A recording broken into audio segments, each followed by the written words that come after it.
Excellent, thank you. I was just hearing in my head while you were talking, particularly both of you from the gas industry, the end consumers, particularly in business, probably around the room, hearing the bills going up and up and up and up and up.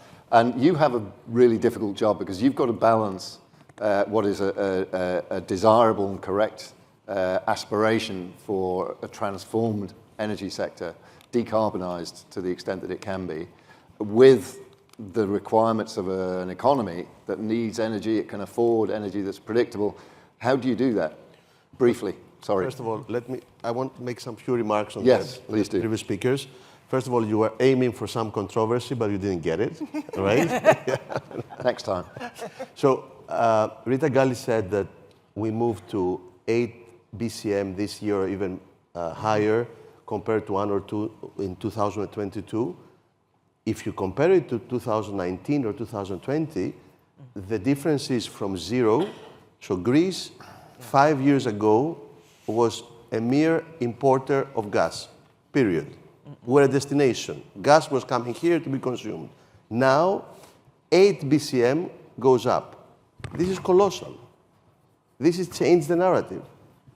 Number one. Number two, I couldn't agree more than your comment about regulatory harmonization. What we see with the first product for Ukraine is the baby illnesses of stakeholders trying to cooperate. The regulatory harmonization is key, as important as the tax. And I have to say, Greece, in that front, was visionary. In 2005, the Greek government created the energy community with all the neighboring countries. We celebrated 20 years in July, and Commissioner Jorgensen was here. And I think we've made a lot of work towards this end. And I'm certain that in the 6th and the 7th of November, when we'll have the honor to welcome in Greece Secretary of Energy from the United States, Chris Wright, and more than 400 government official and private companies representatives here from all the region, showcasing that Greece is becoming the real energy hub, that the regulatory harmonization would be one of the key aspects. Now, the price of energy for the households and for the competitiveness of our industry is the #1 priority of the ministry. This is what every day you start the day off and when you finish. And to tell you the truth, last summer was not a good summer because we saw that the energy space in Europe was a divided space. You had double or triple energy prices in southeastern Europe, in Bulgaria and Romania, in Greece, than you had in Sweden or you had in other countries. And that was not acceptable. And that brought us together. Prime Minister Mitsotakis had an official letter to the President of the Commission in January. And in March, with my colleague from Bulgaria, we insisted that we create a task force which is dedicated. And I think today, ASER will be issuing a report showing how the lack of coordination, how many countries which were not aware of the problem, were doing maintenance and repairs at the time where you needed the interconnection to bring the energy. So fortunately, this August, compared to last August, the distance has narrowed. And that has allowed for a de-escalation of the price in the month of September. And as we speak today, as I said, my Deputy Minister, Nikos Tsafos, is in Copenhagen because the task force is actually meeting now as we speak. And the whole idea is what was an ad hoc task force which was proposed by the Greek Prime Minister and supported by the regional ministers to become an institutional mechanism of Europe. Because when you have the prices being doubled, there was no one to call. There was the Henry Kissinger motto again, who you are going to call. There was no one to call. So now we are creating the mechanism that would allow this disparity not to repeat again. But there are many other technical and not technical barriers that we need to tackle with. Clearly, this is in the center of our policy.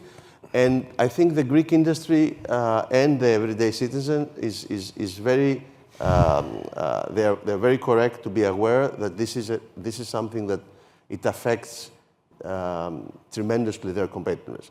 We spoke about the north. We need to speak about the south, because Greece is strategizing with Cyprus for the Great Sea interconnection, and potentially afterwards with Israel. This would end the alienation of the energy market in Cyprus, and even more further down with North Africa, with Gregi, a more ambitious, but maybe not so ambitious plan of connecting Egypt and lower and cheaper energy created by renewable energy, moving up into Greece and then Europe, which would allow the necessary cost, the low cost for the data centers, which is a reality. So Greece is really moving in too many directions, enhancing the interconnection to the north, taking a leading role in the harmonization of the regulatory frameworks, an interconnector between governments and private sector, and at the same time planning ahead our connection with Cyprus and then Israel and North Africa and Egypt. Great, thank you very much. I hope you're all happy with the answer that you've been given. I certainly am. Josh, this is a kind of screeching shift in direction, but since we've got you here, I want to put two questions to you, which I'll ask you to answer briefly as good practice. The first is, an awful lot of the detail that we've been talking about assumes commitment to energy transformation, to decarbonisation, to the adoption of renewables as the prime mover in the energy mix, if you like. Is that an ambition that is still embraced in the United States with the drill, baby drill philosophy and such? How much has the US approach to this changed, and what are the implications for other parts of the world where the race is on to achieve this transformation? That's one question. The second question is, we mentioned before this intriguing idea of the shift in orientation generally in trade, in energy supply, but certainly in trade as well, from the old east-west sort of connections in Europe to this north-south, south-north, appreciation of opportunities for connectivity. What are your thoughts on that? So those two questions. Yes. So first on taking your first question first, I mean, I think first it's important to remember the United States remains the second largest producer of renewable energy in the world. We produce vast amounts of renewable energy that we have for many years. That hasn't changed. But that said, our administration is very focused on using innovation, not regulation, to try to advance and meet our energy goals. And I think when you look around the world, and let's take this region, but really looking at the world as a whole, as much as some may wish that we could meet the current and let alone future energy demands with renewables, that's not practical. It's not going to happen if we're being honest. When you look around the world, something like 50% of the world still washes their clothes by hand, right? Something like 2 billion people in the world, they use firewood as a primary source of energy supply. The idea that we're going to be able to meet that demand, let alone data centers and the other high-end demand, in the short or even near term, it's not practical. So the United States is focused on unleashing the energy capabilities that we have, and in particular, that's gas and that's LNG, and that's why projects like the vertical corridor are so important, like interconnectors as well. Interconnectors, this is electricity interconnectors, which is sort of source of energy supply agnostic, so that provides quite a bit of additional flexibility and resilience into a regional system. So we think all those things make sense, but again, it's about innovating, it's not about regulating to reach a solution. But just on the second piece briefly, I do think that this realignment north-south is incredibly important. And having spent time in Greece, in Bulgaria, it's those linkages that we need to see that will really help create value, will help create wealth and prosperity throughout Europe in a more balanced way, right? And this, obviously, the EU will have a really important role to play in this and harmonizing those things.